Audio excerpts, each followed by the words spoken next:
বিকেলের নাস্তায় পেঁয়াজু ছাড়া জমেই না। পেঁয়াজু ছাড়া একটা আদর্শ খাবার হতেই পারে না। চলুন তাহলে আজকে আপনাদের সাথে পেঁয়াজুর রেসিপিটি শেয়ার করি।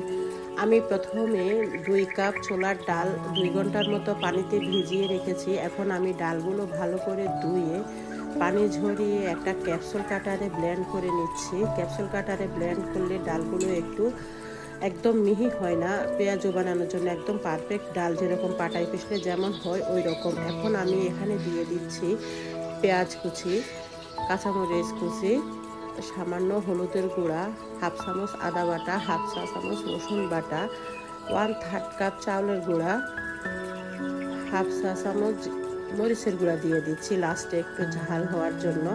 এখান দিয়ে আমি চুলাতে তেল গরম করতে দিয়েছি। এখন আমি পেঁয়াজগুলো ছেড়ে দিয়েছি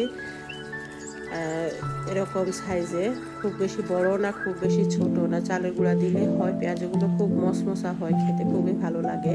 কেউ কেউ চালের গুঁড়ার পরিবর্তে কর্নফ্লাওয়ার দিতে পারেন। এই তো এরকম উল্টিয়ে পাল্টিয়ে এরকম গোল্ডেন কালার হয়ে আসলে তখন পেঁয়াজগুলো তুলে নিতে হবে, একদম পারফেক্ট মশমশা হবে। ভিডিওটি ভালো লাগলে একটা লাইক দিবেন। আশা করি আমার চ্যানেলটা সাবস্ক্রাইব করবেন। আর যারা ফেসবুক পেজ থেকে আমার ভিডিওটি দেখবেন তারা অবশ্যই একটা ফলো দিয়ে দিবেন। আজকের মতো এখানে শেষ করছি। আল্লাহ হাফেজ, আসসালামু আলাইকুম। সবাই ভালো থাকবেন।